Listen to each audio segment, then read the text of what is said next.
Hello all, Rick here. A recent throwaway line in Star Trek Lower Decks from the Klingon Ma'a got me thinking about Martok. To be fair, it's not that hard. Essentially citing that Martok began his career from very humble beginnings, so I decided to look into the life of one of the most honourable Klingon warriors we see.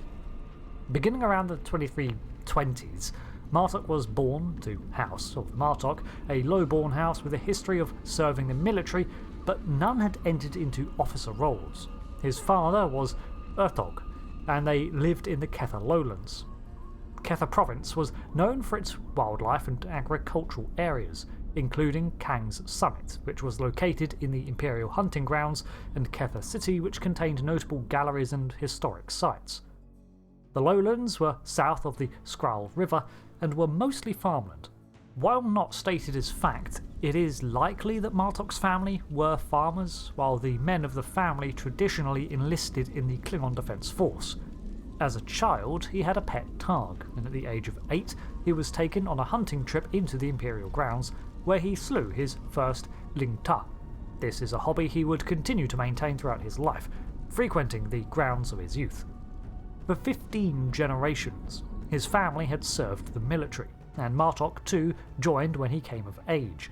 With his father's training and his own dedication, he was expected to be the first of the house to pass the officer's training exam, which he did. However, Dahar Master Kor, a respected elder of House Kor, was somewhat of an elitist. He disapproved of Klingon officers that were not from noble houses, and as such marked his application for denial. With Kor's influence, Martok was denied training as an officer despite his accomplishments. Nevertheless, he continued his career as a warrior, with one of his first postings being to General Shivang's flagship. Here his duties were to be a soldier alongside mostly menial tasks, such as clearing the officers' mess. This was between 2345 to 50.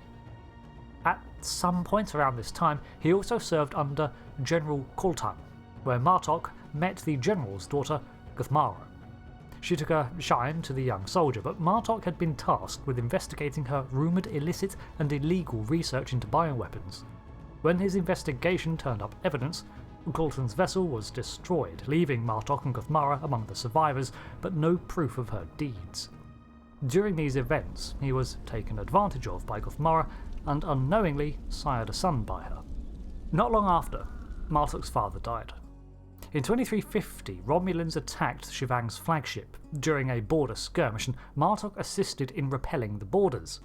His defence of the ship was so exemplary, he was granted a battlefield commission to lieutenant, fulfilling his family's wishes. Unfortunately, with the death of his father, Martok would forever be unable to inform his dad of this achievement, and placed the blame squarely on Kor, a grudge he would hold for the rest of his life. With this achievement, Martok's first true command was a modest transport vessel, but he made it onto the ladder and would continue to climb. This is where things get a little more vague, but climb he did. By the early 2360s, he had continued to perform with distinction as a warrior and a captain, and risen to the rank of general.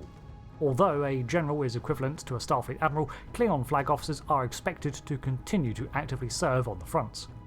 It is during this rise that he met Lady Sorella, daughter of Linkasa. Now, Sorella was of a noble house, if not one of the great houses of the Empire, that was rumoured to have blood ties to a former emperor, Reclaw of the Second Dynasty.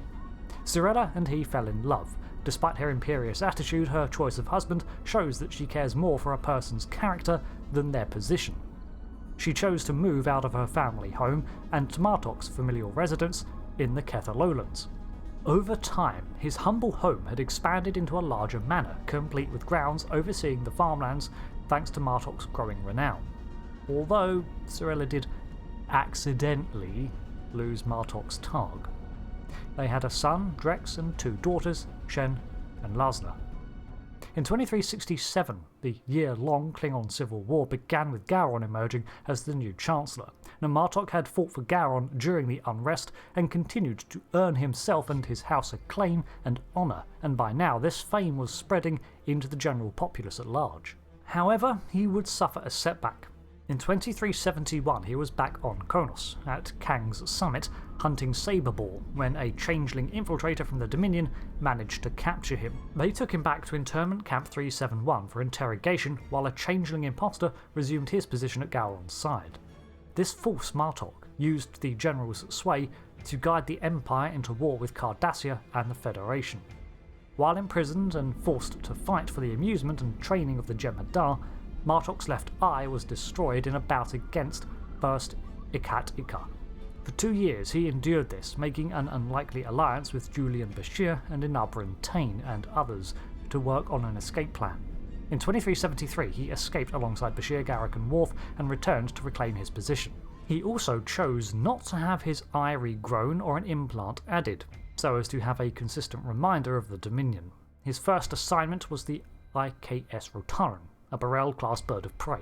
However, his time in the prison had left him overly cautious and wary of engaging in battle. Worf, acting as his first officer, eventually forced him to regain his confidence.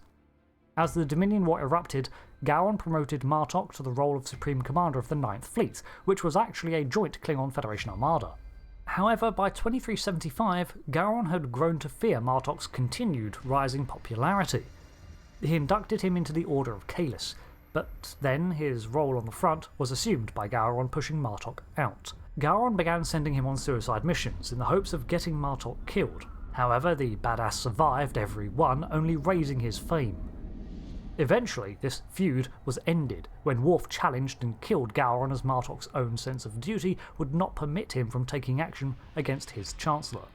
Worf named Martok the new Chancellor, and when the war came to a close in 2375, Chancellor Martok returned to Kronos to rule. We're still not sure what happened after this, but despite an apocryphal coup in 2376 in one timeline, he was still Chancellor by 2382, 7 years after the war. Martok was one of my favourite Klingon characters from DS9, and a real Klingon rags to riches storyline. Some of this lore comes from the books Left Hand of Destiny, which Martok actor J.G. Hertzler helped pen, and seems loosely inspired by Arthurian legend. Other sources include the universe of Star Trek Online, which sees Martok remain in power until anti-Federation sentiment within the Klingon Empire usurps him, but even then he continues on to eventually return as a general among the Empire's ranks after his supposed death. You can watch that in my story series if you like, or a walkthrough of the Klingon War in that setting, linked below. So, thanks for watching this breakdown on the lore of Martok. Of course, there is a lot more that happened during the Dominion War, but all of that is documented in DS9 itself, and I wanted to shed some more light on the unexplored aspects of his life. Until the next video, thanks again for watching, I've been Rick, and goodbye.